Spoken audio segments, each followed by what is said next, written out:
मेरा नाम है विवेक शर्मा। एक बार फिर से आप सभी का स्वागत करता हूँ इंडिया एकेडमी में लर्निंग विद एक्सीलेंस। ठीक है, तो लास्ट क्लास में बच्चों हम पढ़ रहे थे एप्लीकेशंस ऑफ ट्रिग्नोमेट्री और वो चैप्टर के हमने कई सारे क्वेश्चंस कर लिए थे। आज हम स्टार्ट करने वाले कोऑर्डिनेट ज्योमेट्री, जहां पर हम देखेंगे पहले तो बेसिक क्लास 9th का थोड़ा सा डिटेल्स जो आपको आने चाहिए और उसके बाद हम सीखेंगे क्लास 10th में क्या आपको नया सीखना है।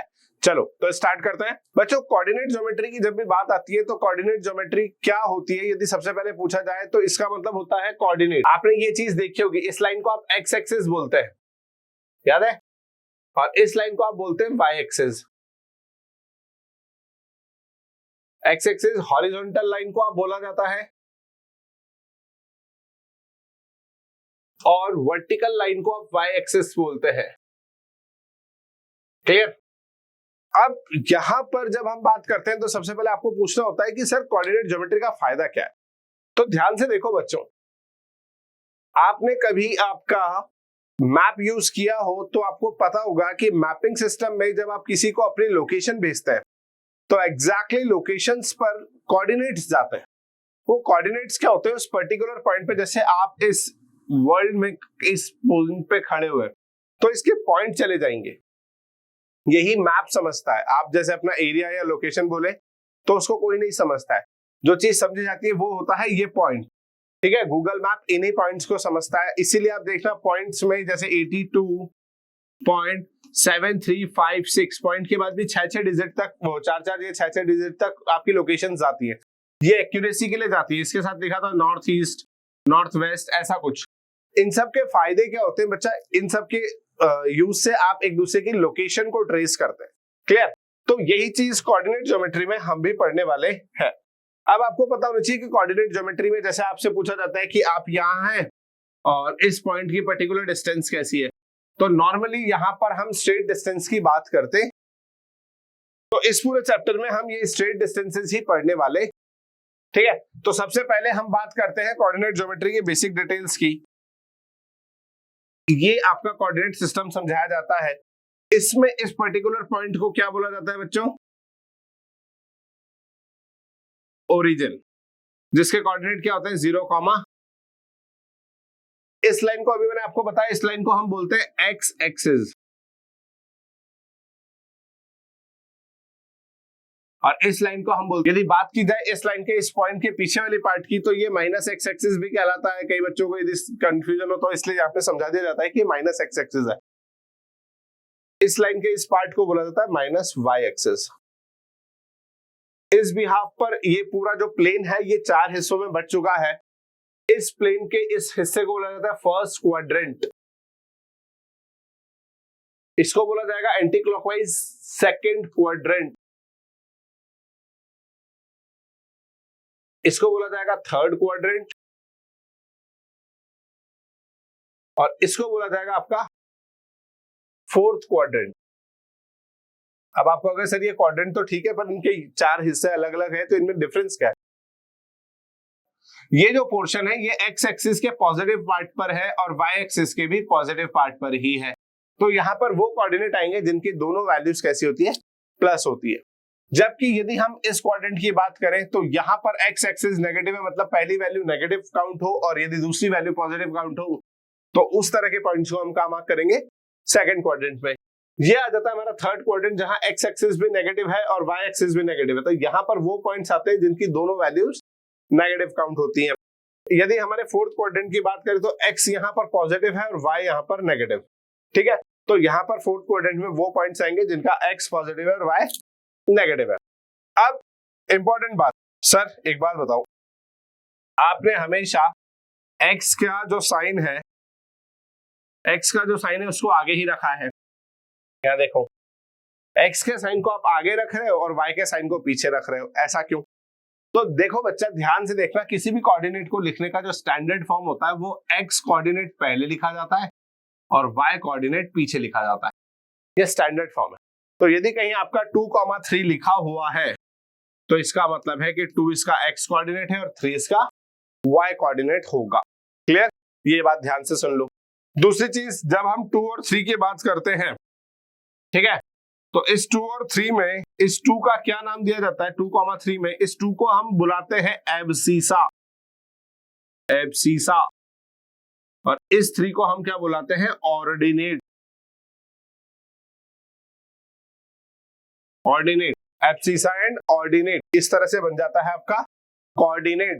Clear? Abscissa and ordinate becomes together becomes coordinate. Clear? चलो, अब यदि इतनी बेसिक डिटेल्स हो गई हैं तो आपसे छोटी छोटी जानकारियां और ले लेते हैं।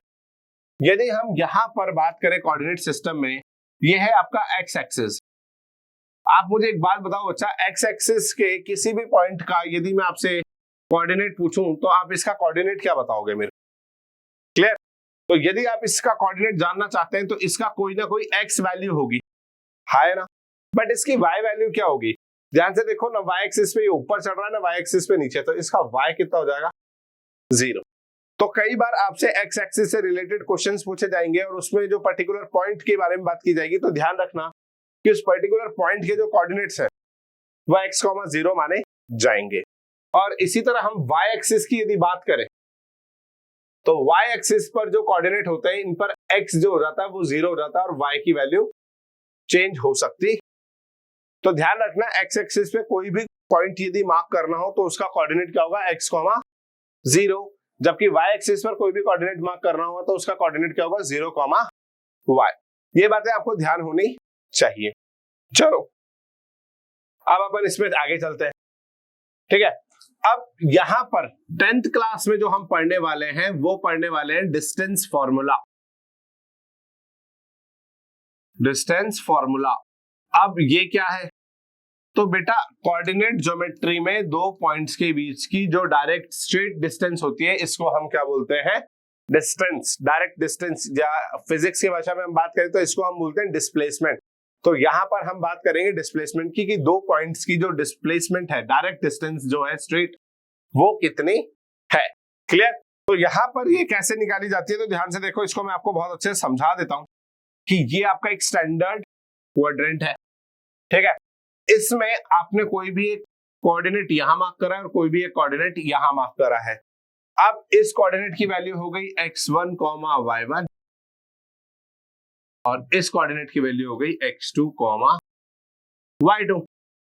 अब यदि आप बात करो x2, y2 और x1, y1 की, तो ये क्या है? यदि इस पॉइंट से परपेंडिकुलर डाला जाए तो वो x एक्सिस को कहां कट करेगा? x1 पर, और y एक्सिस को कहां कट करेगा? y1 पर। जबकि अब यदि इस पॉइंट की बात करो तो ये कहां टच करेगा? x2 पर, और इधर यदि टच करेगा तो ये y2 पर। अब आपसे पूछा गया ये डायरेक्ट डिस्टेंस के बारे में, यस और नो, है ना? इस डायरेक्ट डिस्टेंस के बारे में आपसे पूछा गया है कि आप a और b की डिस्टेंस जो है a b, ये बताइए। तो अब आप क्या लॉजिक पकड़ते हैं? आप कहते हैं कि सर यहां से ये लाइन इस तरह से, तो मैं एक ट्राइंगल बना देता हूं।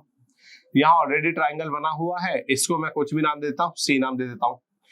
अब ध्यान से देखो बच्चा, ए से लेकर सी तक की जो डिस्टेंस है वो कितनी होगी? ये यहां से यहां तक की टोटल x2 है और यहां से यहां तक की टोटल x1 है।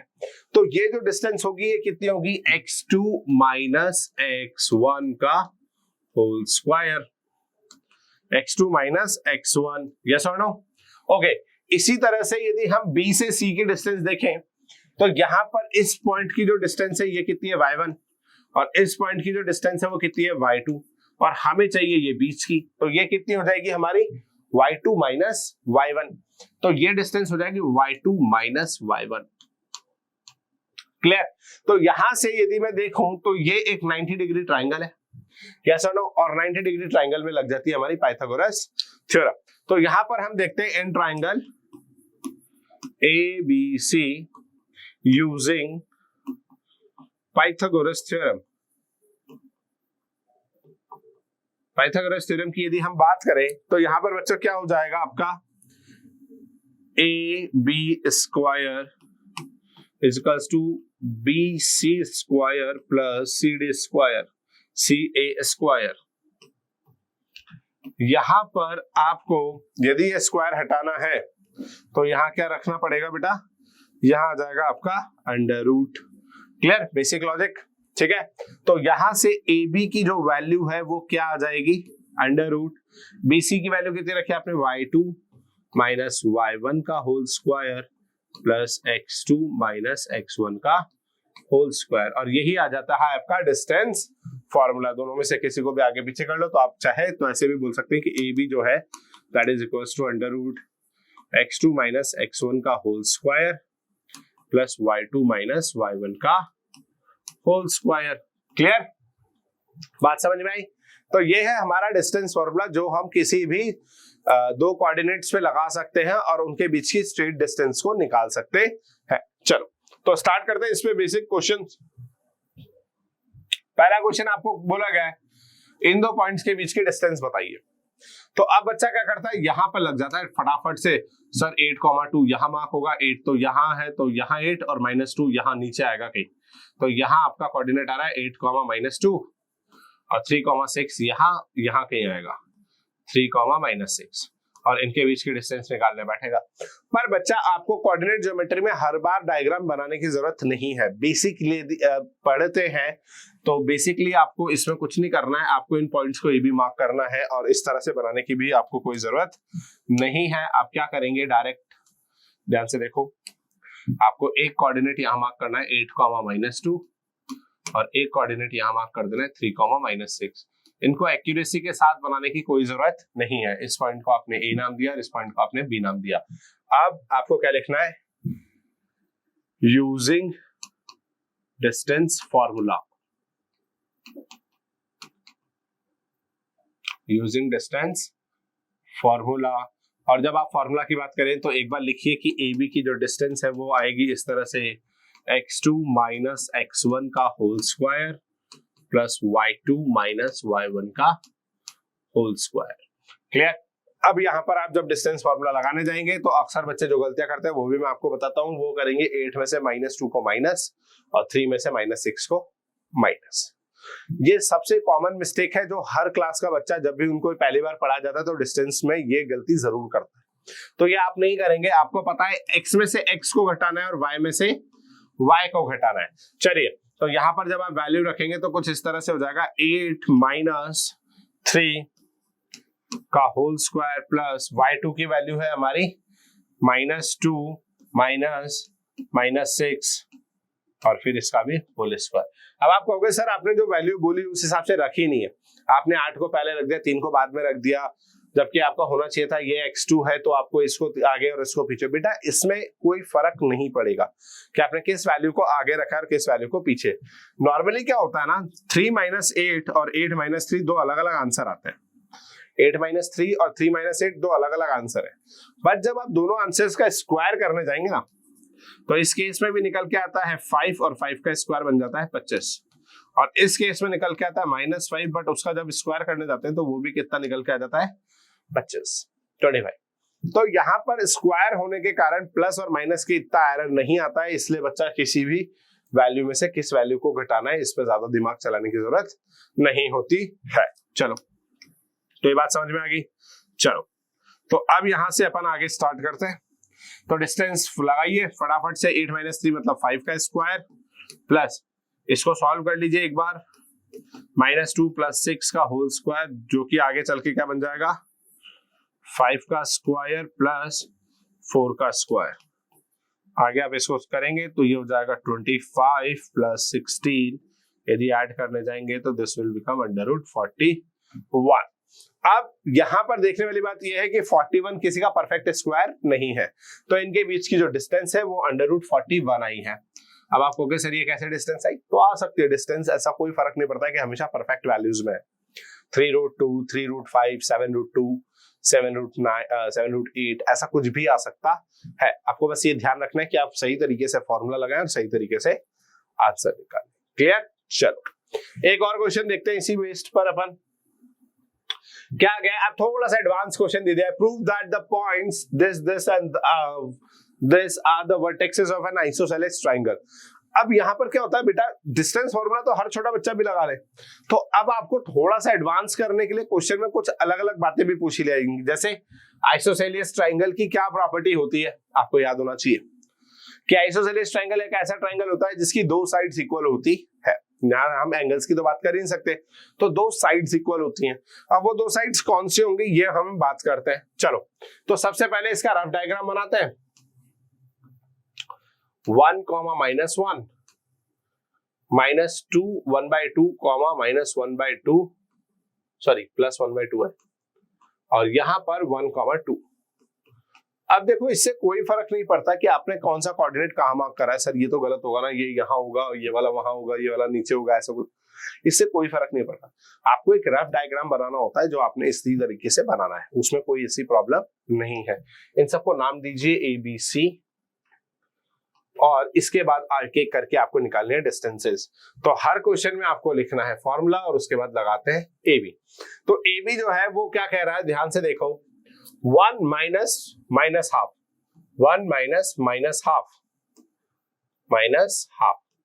यस और नो, और फिर इसका कर देना है स्क्वायर, और इसी तरह -1 फिर -½ और इसका भी कर देना है स्क्वायर।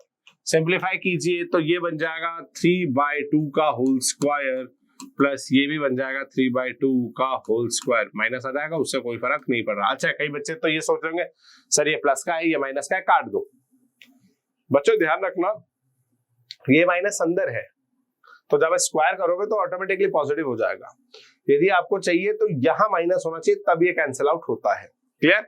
चलो तो इसको सिंप्लीफाई कर दीजिए, 9/4 प्लस 9/4 सिंप्लीफाई करेंगे आप इसको तो क्या हो जाएगा,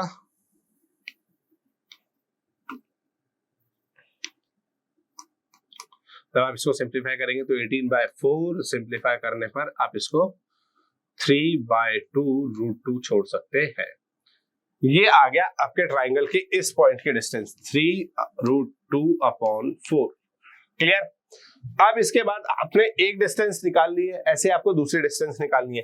तो अब आप निकालेंगे BC, 1 - -½ √1 - -½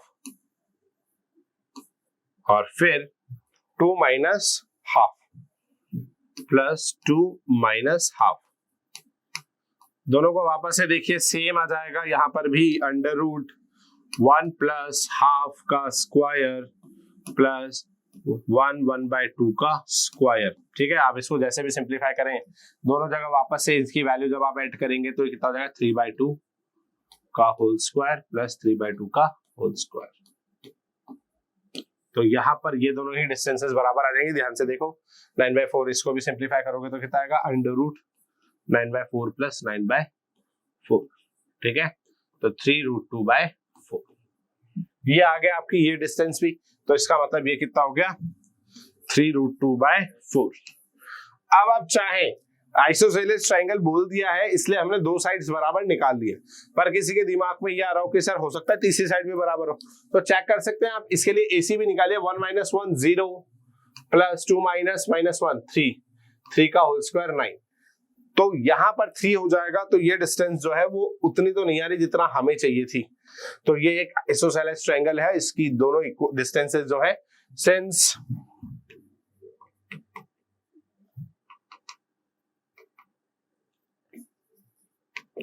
since AB equals to BC, so triangle ABC is an isosceles triangle. Clear? बात समझ में आई आपको कि आपको क्या करना है, इस तरह के क्वेश्चंस में आपको वो डिस्टेंसेस निकालनी है। अब मान लीजिए इसी क्वेश्चन में पूछ लिया होता कि सर प्रूव करो कि ये राइट एंगल ट्रायंगल है, तो अब हमें क्या करना होता, पहले हम यहाँ पर ये तीनों डिस्टेंसेस निकालते, इसके बाद इसमें अप्लाई करते हैं हम पाइथागोरस थ्योरम। यदि दो छोटी छोटी साइड्स का स्क्वायर करने पर वो तीसरी बड़ी साइड के स्क्वायर के बराबर रह जाती, तो यस वो एक राइट एंगल ट्रायंगल हो जाता। क्लियर? और यदि ऐसा नहीं होता तो वो एक राइट एंगल ट्रायंगल नहीं होता। चलो आगे देखते हैं। अब ये नेक्स्ट क्वेश्चन क्या कह रहा है बच्चों, find a point on x axis which is equidistant from the point this and this. अब देखो ध्यान से क्या कह रहा है, बात ध्यान से समझना। वो कह रहा है एक्स एक्सिस पर कोई एक पॉइंट है, यहाँ एक्स एक्सिस पर एक पॉइंट है, वो क्या है आपके दोनों गिवन पॉइंट से इक्विडिस्टेंस पर है। इक्विडिस्टेंस के लिए पॉइंट्स कौन कौन से, 5, 4 यहाँ कहीं होगा, एंड -2,3 जो है -2,3 यहां कहीं होना चाहिए। तो अब यहां से दोनों पॉइंट से इक्वी डिस्टेंस पर एक्स एक्सिस का कोई ऐसा पॉइंट होगा जो कि यहां से इन दोनों के बीच की डिस्टेंस को सेम बना रहा होगा, यस और नो।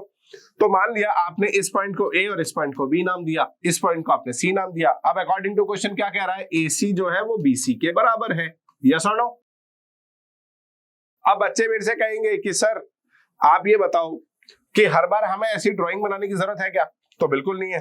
आप तो क्या करोगे, कॉमन सेंस ये कहता है कि आप 5,4 को यहां बनाइए और -2,3 वाले इस पॉइंट को यहां बनाइए और इस तीसरे पॉइंट को यहां कहीं बना दीजिए और आप इसका नाम डाल दीजिए x, y। अब इंपॉर्टेंट बात ये है कि आपको इसका कोऑर्डिनेट जो है x, y डालना है या नहीं। तो ध्यान से देखिए, x एक्सिस उसने बोल दिया है, जिसका मतलब ये पॉइंट पर्टिकुलरली कहां है, x एक्सिस पर। और किसी भी x एक्सिस के कोऑर्डिनेट की हम बात करें तो वहां पर जो y कोऑर्डिनेट होता है हमारा, वो कितना हो जाता है बच्चों। तो यदि आप इस इक्वेशन को सॉल्व करना चाहते हैं, इस क्वेश्चन को बहुत तरीके से सॉल्व करना चाहते हैं, तो ये बात ध्यान रखिए कि जिस पॉइंट की हम बात कर रहे हैं उसका कोऑर्डिनेट जो होगा वो x, 0 होगा। यदि आपने ये बात ध्यान रख ली तो आपका सवाल बहुत इजीली सॉल्व हो जाएगा। चलिए, तो अब इसको A पॉइंट नाम दे देते हैं, इसको B नाम दे देते हैं और इस पॉइंट को C। तो आप क्या कह रहे हैं, अकॉर्डिंग टू क्वेश्चन AC जो है वो BC के बराबर है। अब ऐसा है तो AC और BC पर डिस्टेंस फॉर्मूला लगा दीजिए। तो AC पर डिस्टेंस फॉर्मूला लगाएंगे आप तो क्या होगा, x - 5 का होल स्क्वायर प्लस 4 - 0 का होल स्क्वायर। क्लियर? सिमिलरली इधर कीजिए, इधर अब आप क्या करेंगे, -2 - x या x -2 का होल स्क्वायर प्लस 3 - 0 का होल स्क्वायर। क्लियर? इस पर्टिकुलर बात को अलग कर देते हैं। क्लियर? अब आप इस कैलकुलेशन को ध्यान से देखिए, तो पहले आप इसको सिंप्लीफाई कीजिए। x - 5 का होल स्क्वायर यहां चल रहा है और यहां 4 का स्क्वायर आ जाएगा। यहां क्या आ जाएगा, अंडर रूट में x प्लस 2 का होल स्क्वायर प्लस 3 का होल स्क्वायर। यस और नो? यही हो जाएगा, यही हो जाएगा। अब आप इसको सॉल्व कीजिए। आप क्या कर सकते हो, आप simply square on both side, तो स्क्वायर ऑन बोथ साइड कर दीजिए। जब आप स्क्वायर ऑन बोथ साइड कर देंगे तो ये दोनों स्क्वायर रूट जो है वो हट जाएंगे और क्या हो जाएगा, x - 5 का होल स्क्वायर प्लस 4 का whole square which is equals to x plus 2 का होल स्क्वायर प्लस 3। क्लियर? चलिए, अब इसके बाद क्या होगा, इसके बाद आप स्क्वायर को ओपन कीजिए तो x square plus 25 - 10x plus 16 is equals to x square plus 4 plus 4x plus 9। Clear? इतना सही चल रहा है। अब आपको इसकी सिंप्लीफाई इक्वेशन बनानी है, तो ध्यान से देखो, सबसे पहले x स्क्वायर से x स्क्वायर कट जाएगा, यस और नो? है ना? सिंपली क्या हुआ है, दोनों x स्क्वायर है, यदि आप किसी भी x स्क्वायर को एक जगह से दूसरी जगह शिफ्ट करते हैं तो नॉर्मली आपका क्या होगा, एक x स्क्वायर कट जाएगा। अब यदि आप इस -10x को उधर लेके जाते हैं तो इस 4x में ऐड हो जाएगा, तो यहाँ कितना बचेगा बच्चों, 14x बचेगा। क्लियर? ओके। दूसरी बात, यदि आप 25 और 16 को जोड़ते हैं तो ये बन जाता है 41। कितना बन जाता है, 41। और ये 9 और 4 आप उधर से इधर लेकर आएंगे तो -13 हो जाएगा। अब -13 को 41 में से माइनस करेंगे तो कितना आ जाएगा, 41 में से 13 को माइनस कीजिए तो पहले 10 कर दीजिए 31 और 3 को घटाएंगे तो 28। तो x की वैल्यू कितनी आ जाएगी बच्चों, अब आपके पास बचा है 14x which is equal to 28 और यदि आप यहां से सॉल्व करेंगे तो x की वैल्यू हो जाएगी 28/14 विच इज इक्वल टू 2। तो इसका मतलब वो मिड कोऑर्डिनेट जिस यहां से दोनों पॉइंट की डिस्टेंस इक्वल है वो है 2,0। क्लियर? यहां से आपका 5,4 और -2,3 ये दोनों ही कोऑर्डिनेट इक्वी डिस्टेंस पर है। क्लियर? बात समझ में आई? चलो अगला क्वेश्चन देखते हैं। अगला क्वेश्चन क्या कह रहा है, using distance formula show that the points this are collinear. अब बच्चों ये भी एक नया कॉन्सेप्ट है। कोलिनियर का नॉर्मली जो केस होता है वो ये होता है कि इस तीनों कोलिनियर पॉइंट से जो ट्राइंगल बनना चाहिए उसका एरिया 0 हो जाना चाहिए। ये आज से कुछ साल पहले तक 10th की बुक्स में पढ़ाया जाता था, पर जब से कोविड आया तब से ये पार्ट हटा दिया गया। तो वहां पर कोलिनियर की एक अलग कंडीशन बताई जाती थी जिससे आप सॉल्व कर लेते थे और आपको इजीली मिल जाता था। पर अब यदि हम यहां पर डिस्टेंस फार्मूला की बात करें, क्योंकि क्वेश्चन है आपकी बुक में भी है, तो ये पूछा जा सकता है कि डिस्टेंस फार्मूला का यूज करते हुए आप ये बताइए कि कोलिनियर है या नहीं। तो पहले समझते हैं इसके कॉन्सेप्ट को। नॉर्मली देखो, यदि 3 पॉइंट कोलिनियर होते हैं तो होता क्या है, ये इस तरह से, तो ये A है, ये B है, ये C है। यदि हम देखें तो AC की जो AC की जो डिस्टेंस है वो AB प्लस BC के बराबर हो जानी चाहिए, है ना। AC जो है वो AB प्लस BC के बराबर होना चाहिए यदि तीनों पॉइंट कोलिनियर है तो। यस और नो? अच्छा, अब आप क्या करो, इस C पॉइंट को यहां से हटाकर थोड़ा सा ऊपर ले लो, तो क्या हो जाएगा, AB प्लस BC और ये AC। क्या अब आप बोल सकते हो कि ये बात अभी भी सही होगी? क्या ये बात अभी भी सही होगी? नहीं होगी। क्यों? क्योंकि यहां पर ना तो पाइथागोरस थ्योरम लग रही है, ना कुछ भी ऐसा पॉइंट नहीं है जहां से आप ये बात प्रूफ कर सको। दूसरी बात, पाइथागोरस थ्योरम लग रही होती तो भी प्रूफ नहीं होता। तो बेसिक बात ये है कि ऐसा तभी हो सकता है जब आपकी ये तीनों पॉइंट कैसे हो, कोलिनियर हो। क्लियर? तो यहां पर जब आपको 3 पॉइंट्स दिए जाएंगे तो इन तीनों पॉइंट्स के बीच की आपको अलग अलग तरीके से डिस्टेंसेस निकालनी है। This is your A, this is your B, this is your C। इन तीनों पॉइंट्स के बीच के डिस्टेंसेस निकालिए और आप उन तीनों डिस्टेंसेस में से 2 छोटे डिस्टेंसेस को ऐड कीजिए और देखिए क्या वो तीसरी बड़ी डिस्टेंस के बराबर आ जाता है या नहीं। यदि वो आ जाता है तो वो तीनों कोलिनियर हो जाएंगे, अदरवाइज कोलिनियर नहीं होंगे। क्लियर? चलो देखते हैं हम अपन फटाफट से इस चीज को भी। तो मैंने 3 पॉइंट्स लिए हैं, दिस इज -3,2। ये बीच का कोई पॉइंट है जिसको मैंने 1,-2 नाम दे दिया है, और 9,-10। अब आप कहोगे सर आपने तो कोलिनियर बना ही दिया है। तो बेटा हम तो टेस्ट कर रहे हैं ना, शो करना है कि क्या करना है। क्वेश्चन ध्यान से देखो, उसने क्या कहा है, यूजिंग डिस्टेंस फॉर्मूला शो, मतलब ये है तो कोलिनियर। जब आपसे प्रूफ बोला जाता है तो इसका मतलब वो बात सही है, आपको सिर्फ शो प्रूफ करना होता है, बात सही है। वैसे ही यदि आपसे शो बोला जा रहा है तो इसका मतलब वो बात तो वही है जो उसने कहा है कि ये कोलिनियर है, बट आपको ये शो करना है। ठीक है, तो शो करने के लिए आपको क्या करना पड़ेगा, आपको इसको स्टार्टिंग से वो कॉन्सेप्ट लगाने पड़ेंगे। अच्छा, आप इसको ऐसा शो नहीं भी करना चाहें तो कोई दिक्कत की बात नहीं है नॉर्मली। चलो अब AB को निकाल लेते हैं। सबसे पहले AB में क्या डिस्टेंस फॉर्मूला लगाते हैं हम फटाफट से, तो लगाइए -3 -1 का होल स्क्वायर +2 -2, इसका भी बन जाएगा होल स्क्वायर। क्लियर? सिंप्लीफाई कीजिए तो 3 -1 -4 का whole square plus minus plus तो 4 का होल स्क्वायर। क्लियर? ये कितना हो जाएगा, 16 + 16 विच बिकम 32, और बन जाएगा ये 4√2। तो यहां पर AB की जो वैल्यू है वो निकल कर आ गई है 4√2। क्लियर? अब इसके बाद हम बात करते हैं BC की। क्लियर? चलो यहां हम BC की बात कर लेते हैं। तो BC डिस्टेंस को हम निकालते हैं, तो BC डिस्टेंस क्या आएगी, 9 -1 का होल स्क्वायर प्लस -10 -2। देखो कितने सारे माइनस आ गए, पहले तो -10 का माइनस, फिर फॉर्मूले का माइनस, और फिर ये -2। क्लियर? सिंप्लीफाई कीजिए तो 9 - 1 8 का स्क्वायर प्लस 10 माइनस ये प्लस हो जाएगा, और -10 + 2 ये हो जाएगा 8। क्लियर? माइनस का 8, इसका भी होल स्क्वायर, 64 + 64। अब आप इसको सिंप्लीफाई करके डायरेक्ट भी लिख सकते हैं कि ये 8√2 हो जाएगा। क्लियर? ये कितना हो जाएगा, 8√2। चलो तो AB निकल गया, BC निकल गया। अब हम बात करते हैं थर्ड की। क्लियर? ये इसको इक्वेशन नंबर 2 नाम दे दी, इसको इक्वेशन नंबर 1 नाम दे दिया। अब हम बात करते हैं AC की। ठीक है, AC की हम बात कर लेते हैं। अब AC कोऑर्डिनेट को एक बार मार्क कर लेते हैं, -3, 2 और -3, 2 और 9, -10, 9, -10। ठीक है, ये हमारा A है, ये हमारा C है। इनके बीच यदि आप डिस्टेंस फॉर्मूला लगाने जाएंगे तो यहां पर हो जाएगा 9 -3 का होल स्क्वायर प्लस -10 -2 का होल स्क्वायर। क्लियर?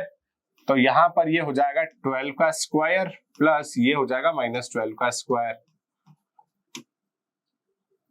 सिंप्लीफाई करेंगे तो 12√2 आ जाएगा। क्यों?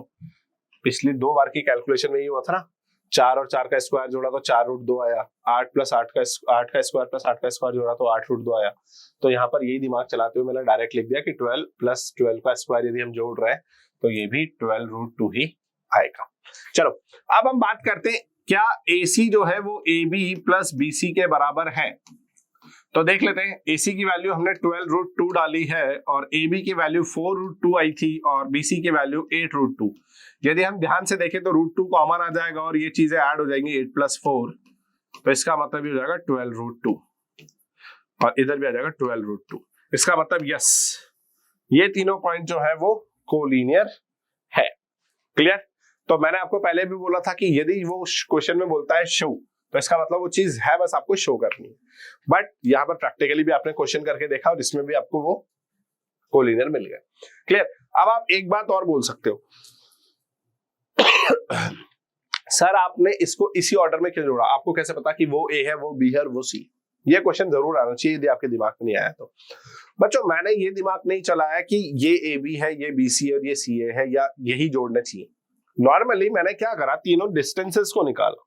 मैंने इससे पहले कुछ नहीं करा, मैंने AB निकाला है, मैंने BC निकाला है और उसके बाद मैंने AC निकाला। यहां तक देखो मैंने कहीं भी कुछ भी नहीं बोला है कि मेरे को इन दोनों को ही जोड़ना है, नहीं बोला ना। मैंने इन तीनों की डिस्टेंसेस निकाली और फिर मैंने पाया कि AC जो है वो सबसे बड़ी आ रही है ना। बाकी दो वैल्यूज से AC जो है हमारी बड़ी आ रही है, तो इसका मतलब AC लॉन्गेस्ट साइड होगी। AC लॉन्गेस्ट साइड होगी, इसका मतलब ये हुआ कि यदि बची दो छोटी साइड्स का सम लॉन्गेस्ट साइड के बराबर आ जाता है तो वो इक्वेशन के हिसाब से जो क्वेश्चन कहना चाहता है वो सही हो जाएगा। क्लियर? यदि ऐसा नहीं होता, मान लीजिए AC की जगह BC सबसे बड़ी आ रही होती और फिर मुझे AC की बात करनी होती, तब ध्यान से देखिएगा मैं इस डायग्राम को चेंज करता फिर कि बच्चों ये गलती हुई, यहां पर ये इस तरह से है। तो कभी भी इस तरह के कोऑर्डिनेट के क्वेश्चंस में आपको ये ध्यान नहीं रखना है कि सर हम पॉइंट को एग्जैक्टली मार्क करें क्या, या वो ऐसे और वैसे नहीं।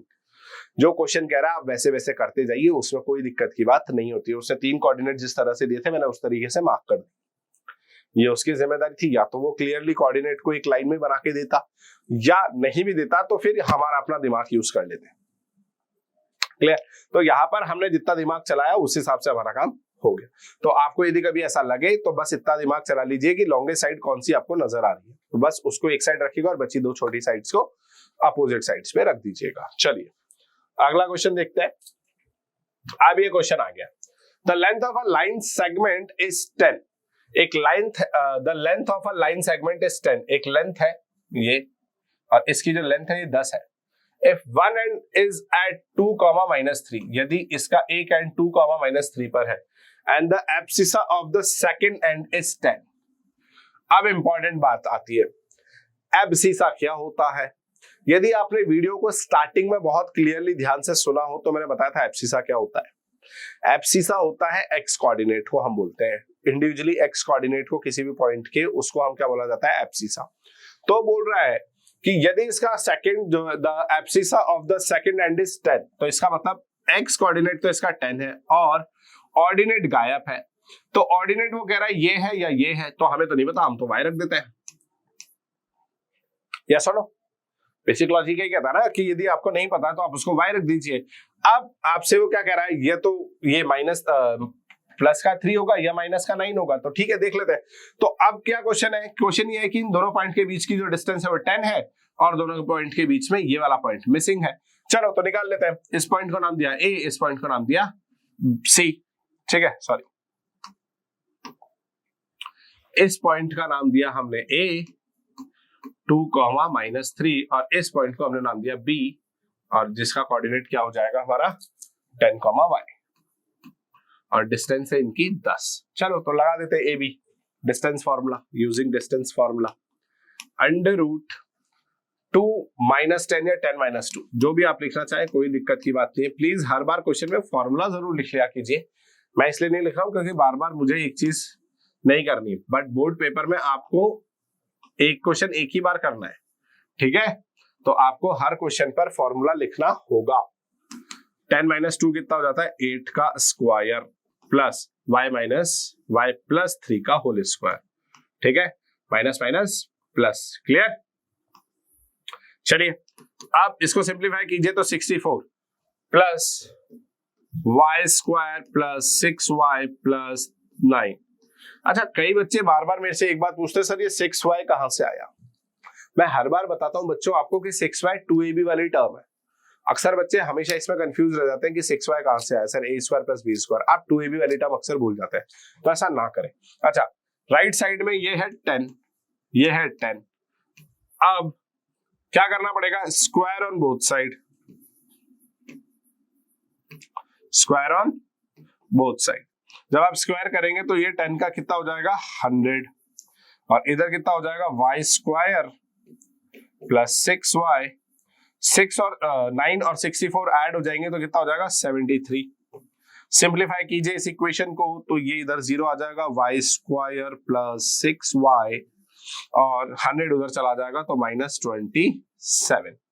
क्लियर।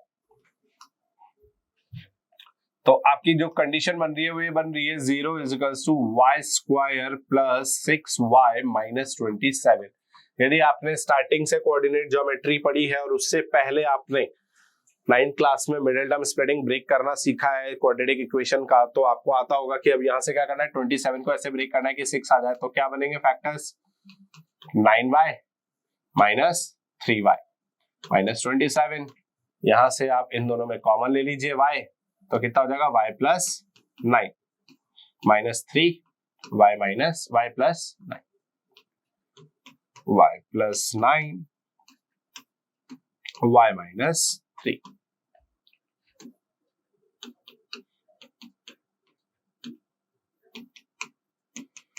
अब यदि आप इसको सिंप्लीफाई करते हैं तो y की वैल्यू या तो -9 आएगी या फिर y की वैल्यू 3 आएगी, और यही क्वेश्चन में उसने हमसे बोला था कि या तो y की वैल्यू 3 आएगी या -9 आएगी, वही निकल के आ गई। तो ध्यान से देखो, सवाल में अक्सर सवाल हमें दिए जाते हैं इस तरीके से कि उनका आंसर हमारे पास होता है, और नहीं भी हो तो हमारी गलती तो है ही नहीं भी दिया होगा तो हम अपनी कैलकुलेशन का तो यूज करेंगे ही करेंगे। क्लियर। तो यहाँ पर इस तरह से सवाल हो जाएंगे। ज्यादा कोऑर्डिनेट ज्योमेट्री में ज्यादा दिक्कत वाली बात नहीं, डिस्टेंसेस के फॉर्मूले लगाइए, क्वेश्चन कीजिए और आपका आंसर आ जाएगा। चलिए नेक्स्ट क्वेश्चन देखते हैं।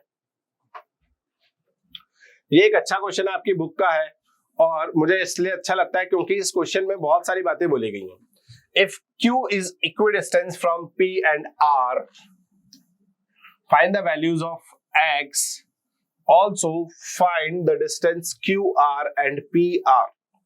क्या बोल रहा है कि जब Q है वो इक्विडिस्टेंस पर है P और R से, तो वापस से यदि मैं डायग्राम बनाना चाहूं तो Q यहां कहीं है जिसकी वैल्यू है 0,1, और इससे इक्विडिस्टेंस पॉइंट 2 है एक P जिसकी वैल्यू है 5,-3, और R जिसकी वैल्यू है x,6।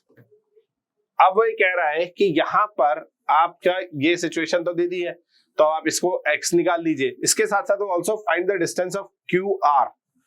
QR ऑब्वियसली बात है ये डिस्टेंस हमें निकालनी चाहिए, और PR इन दोनों के बीच की भी डिस्टेंस हमें निकालनी चाहिए। अब वो देखो, QR तो हम तभी निकाल पाएंगे जब हमारे पास x हो, और PR भी हम तभी निकाल पाएंगे जब हमारे पास x हो। तो अब हम सबसे पहले x निकालने की तैयारी करते हैं, और x निकालने के लिए हम क्या करते हैं, वही क्वेश्चन में जो बोला हुआ है कि गिवन क्या है, आपको क्या गिवन है कि PQ जो है वो RQ के बराबर है, यस और नो। इक्विडिस्टेंस बोला ना उसने इन दोनों को, तो निकाल लेते हैं फटाफट से। तो PQ और QR बराबर है, चलो दोनों पर डिस्टेंस फार्मूला अप्लाई कर देते हैं।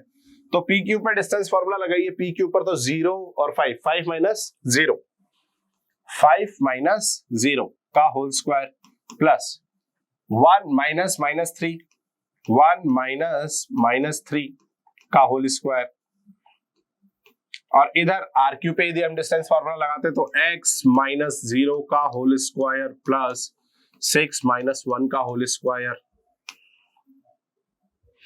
सिंप्लीफाई कीजिए इसको फटाफट से, 5 प्लस 4 दोनों का होल स्क्वायर, इधर आ जाएगा x स्क्वायर प्लस 5 का square square on both side.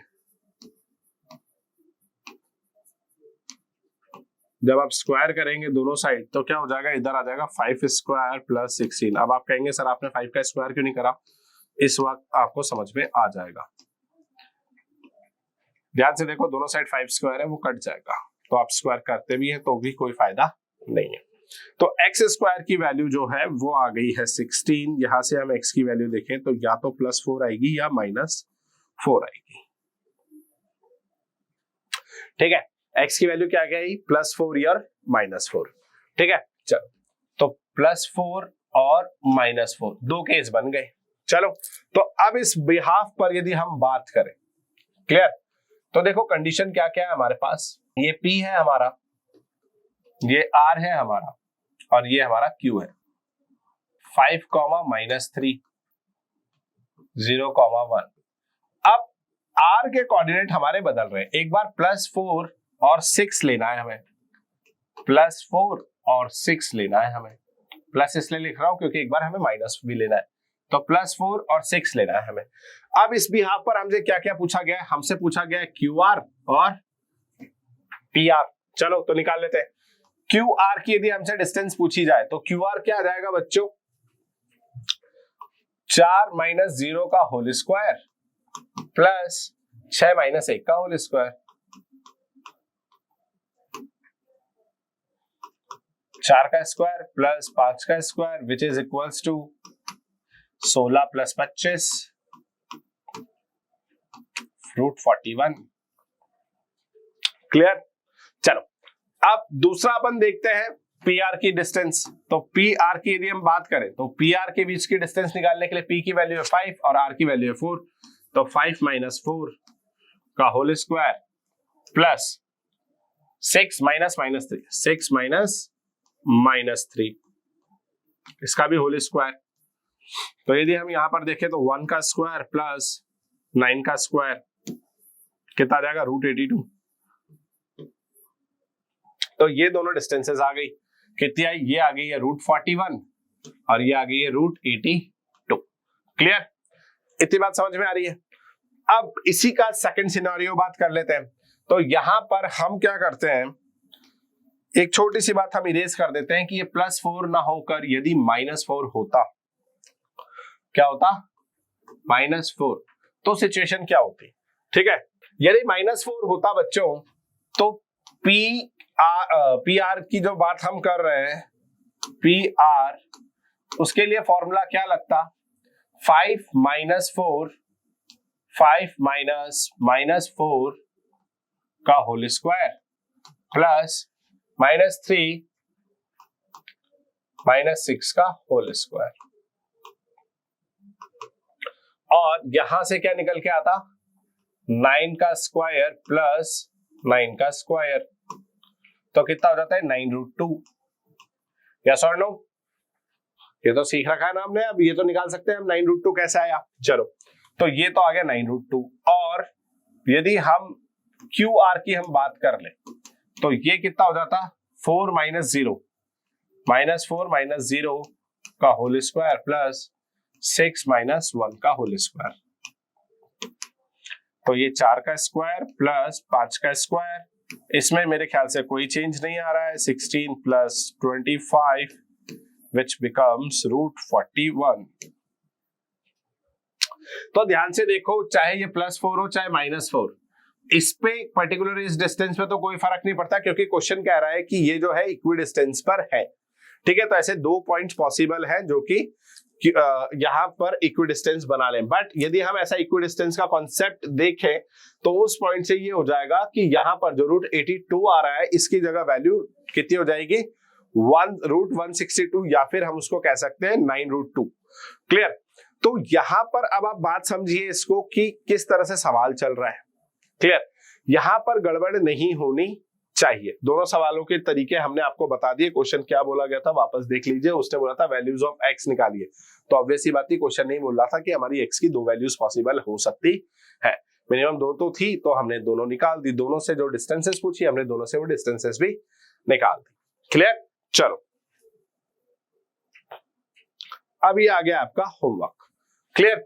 ये वो क्वेश्चन है जो आपको आ जाने चाहिए। Show that the point this are vertexes of a right triangle. अब बच्चा कह सकता है सर आपने ट्राइंगल तो बताया नहीं, ट्राइंगल की बात कैसे करें? तो बेटा डिस्टेंस फॉर्मूले में थोड़ा सा दिमाग चलाओ, आपको याद आ जाएगा। राइट ट्राइंगल की प्रॉपर्टी होती है कि उसमें पाइथागोरस थ्योरम लग देते हैं, दो छोटी छोटी साइड्स का स्क्वायर कीजिए और बड़ी साइड के स्क्वायर के बराबर आ जाए, तो इसका मतलब ये हो जाता है कि वो एक राइट एंगल ट्राइंगल है। पाइथागोरस थ्योरम लग जाएगी। Distance of point P from this and this are equal and AX is equals to BY।